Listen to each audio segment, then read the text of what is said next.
Olá pessoal, aqui é o professor Martins, vamos à nossa criptoanálise do dia 11 de julho de 2021, dia de mercado estacionado.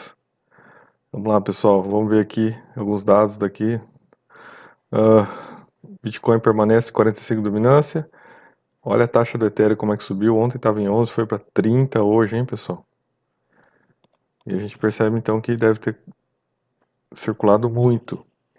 Agora à noite, né, veja, falando de ontem que estava aquele fluxo de movimento. Hoje tá, olha, tá bem parado, né, pessoal? Né, a Binance está bem pequenininha aqui e o que está em destaque aqui é essa mineradora aqui. Fora isso, mercado parado. Quando a gente olha os volumes, pessoal, dá para ver que realmente o mercado está parado. Olha só, né? Os volumes todos baixos. Olha aqui, Bitcoin menos de 20 bilhões, né? Difícil chegar a esse volume. Ethereum 17 bilhões. ADA aqui, pessoal, olha, menos de 1 bilhão de negociação. É o menor índice que eu vi nesses 2 meses que a gente está acompanhando aqui a negociação de ADA, é o menor índice de negociação que eu vi até agora. Então, realmente, o mercado está parado, o pessoal está esperando para ver o que vai acontecer com a liberação dos fundos do Grayscale. Ninguém está querendo comprar risco aqui, hein, pessoal? Tá todo mundo olhando, né, negociações aí lateralizadas. Quando a gente olha aqui no Glassnode, a gente vê a mesma coisa, olha, quantidade de carteiras novas, a menos 13%, né? Carteiras ativas, menos 15%. Né? Pequenas sardinhas pararam de comprar, baleias pararam de comprar. Quem está ainda entrando no mercado aqui, né, um pouquinho aqui são a classe média aí, comprando alguma coisa. Quase estabilidade entre entrada e saída de Bitcoin aqui, claro, uma pequena diferença, né, mas em relação às exchanges aqui, o balance está equilibrado, né, gente, está zero, né. Então vamos lá. Com relação a notícias do dia, né, mais uma informação aqui, falando sobre os apps, né, que tem na Play Store, que dizem que mineram no celular, né, vários apps fraudulentos, e aqui, dessa vez, a matéria aqui do portal do Bitcoin trouxe quais são, né, aqui está os símbolos deles, né, segundo a matéria aqui, são 25 aplicativos fraudulentos, e a matéria não fala que existe nenhum aplicativo aqui que realmente minera, né, criptomoeda para celular, tá, pessoal? Então, a informação aqui, então, é que não existe, né, possibilidade de você minerar no celular, porque não tem nada que permita isso no mercado. A China continua, né, com suas medidas aí, todo dia uma informação nova sobre a China, do que está acontecendo lá, né, da proibição. Então, isso tem, né, causado impacto, porque a China era um grande mercado de criptomoedas, então não é só a questão da mineração, mas é a questão também das pessoas que adquiriam criptomoedas, né, e que estão fora do mercado agora, aparentemente. As taxas, em relação a isso, né, as taxas de transação do Bitcoin afundam até os preços de 2020, à medida que o bull run diminui. Então, é assim, né, pessoal, tá aquela ideia ainda, olha só, né, a própria matéria aqui. Eu gosto muito do Decrypt. O Decrypt é talvez o portal, ele e o CoinDesk são os portais assim que trazem matérias mais sérias, né, que não são inflacionistas, né, porque o resto é muito dirigido. Mas esses dois aqui a gente tem realmente, né, estou falando em termos internacionais, né, então dos internacionais, o Decrypt e o CoinDesk são os mais interessantes. E aí a gente percebe aqui, né, que, olha, ele está falando de bull run aqui, ele está falando que ainda, né, então, aquela ideia, né, nós não estamos na baixa, hein, nós continuamos na alta, né. Então, olha, à medida que o bull run diminui, né, gente, então olha aí, né, pessoal, nós ainda estamos na alta, o preço não está barato. Veja como o Bitcoin pode chegar a 28 mil, mostra dados da rede em negrito. Então, assim, uma análise aqui, né, dizendo que essa aqui seria a expectativa mínima, né, para o que vai acontecer aí com a liberação dos fundos do GBTC, né, que seria baixar até 28 mil. Essa expectativa aqui, ela já é esperada, todo mundo está mais ou menos ciente, e talvez por isso que o mercado esteja parado hoje. Expectativa, né, de segunda-feira em diante, né, até dia 21 isso acontecer. Então, esse preço aqui já está, né, mais ou menos certo que ele acontecerá.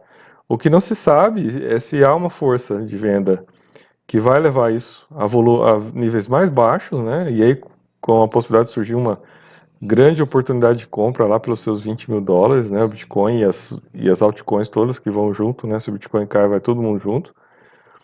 Ou se não vai ter efeito nenhum, né? Isso é o que está sendo discutido, né?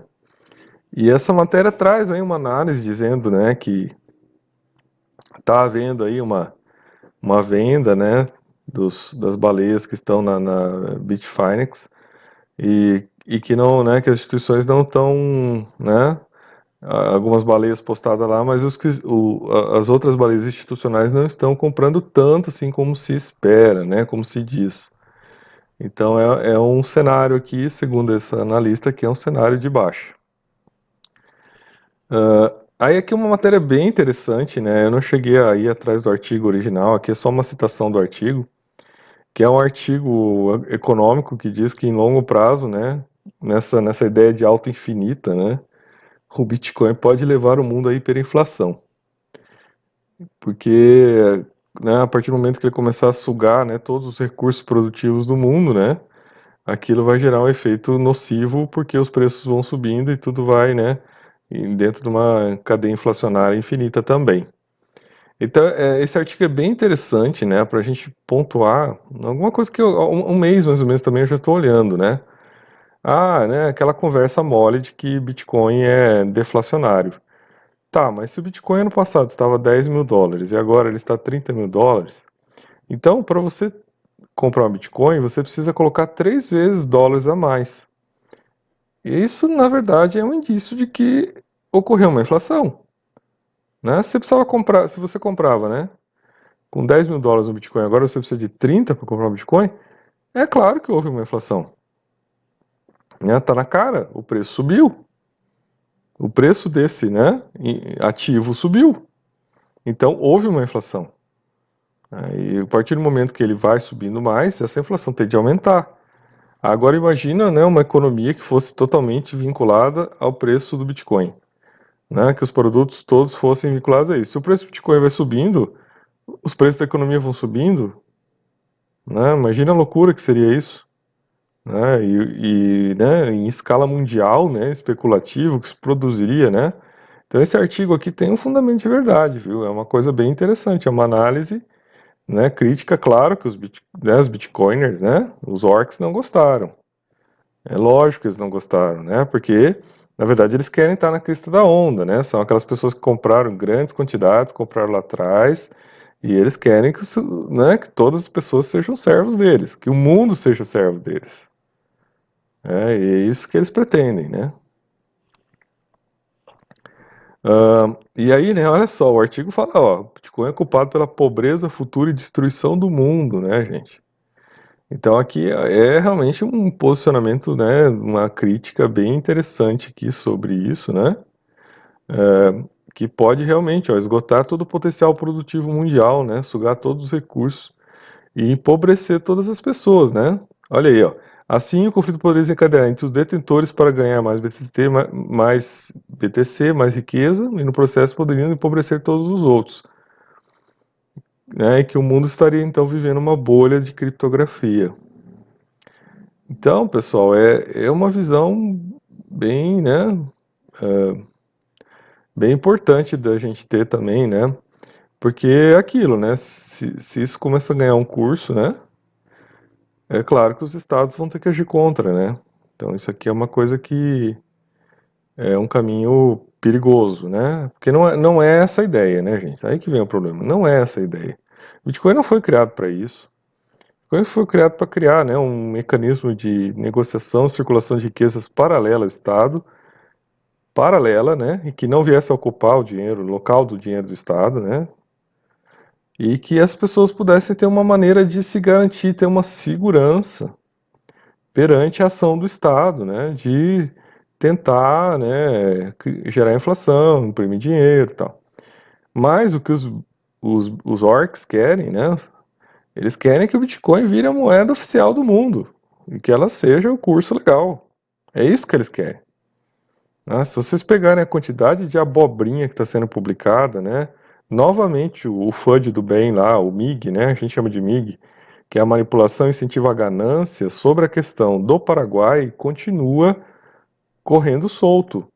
Mesmo que o Decrypt, depois do Decrypt ter feito uma matéria esclarecendo, conversando até porque a Reuters que fez a matéria primeiro, né, com o deputado paraguaio, que é de um partido nanico, né, é um partido minúsculo, não tem força nenhuma no Paraguai, né, e o cara tá pegando a onda aí, o hype para ganhar, né, notoriedade, e tá fazendo um projeto de lei sobre isso.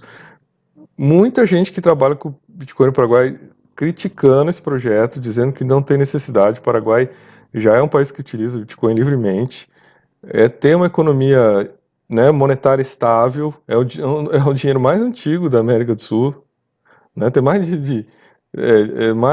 veio antes de 1950, equilibrado, né, e aí ainda fica esses malucos querendo, né, forçar a onda, inventando de que vai ser votado um curso legal de moeda no Paraguai. Não vai, o deputado já falou, isso não tem cabimento, isso não existe, a ideia não é essa. A gente só quer dar segurança para os investidores, tá lá, né? E aí continuam fazendo isso. Vocês procurarem, podem ir aí, nos portais aí nacionais, vocês vão ver lá a mesma, né, papagaiada lá falando sobre isso continuadamente. O desbloqueio do GBTC está mais próximo, já que o impacto dos preços do Bitcoin permanece incerto. Aí que vem a questão, né, gente? Essa página aqui, a Inflaciograph, né? E eu chamo ela de Inflaciograph. Qual que é o problema dela? Ela já fez três análises sobre essa questão do desbloqueio. Nas três análises, ela diz que não vai ter impacto nenhum sobre o preço. Três análises, gente. Três análises passadas. Essa aqui é a última que saiu agora, hoje. Nas outras, né? Olha só, né?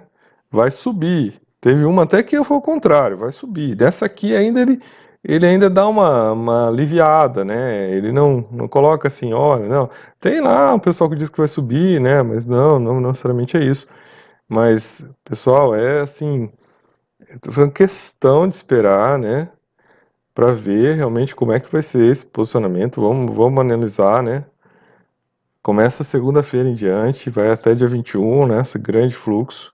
E vamos ver o que vai acontecer, né? Até para a gente ver aqui, tá? Pode ser, por exemplo, não, você tem razão, não vai subir, ou quer dizer, não vai cair, né? Vai subir, beleza? Tem razão, ok. Aí voltamos nas matérias e vamos entender o fundamento, né? Por que a gente estava entendendo errado? Por que a gente estava olhando do outro lado, né? Entendendo que uma liberação massiva como essa de Bitcoin pode provocar queda, né? E no caso, né? Se aconteceu o aumento, peraí, né? Então eles tinham razão. Vamos lá ver. Agora, se tiver queda, aí tem que vir entrar lá no Inflaciograph e questionar e colocar lá, né? Olha aí, vocês estão manipulando informação, né? Então tem que esperar para ver, né? Não posso afirmar isso ainda, mas vou acompanhar e quero ver, e se tiver, vou entrar lá e vou falar.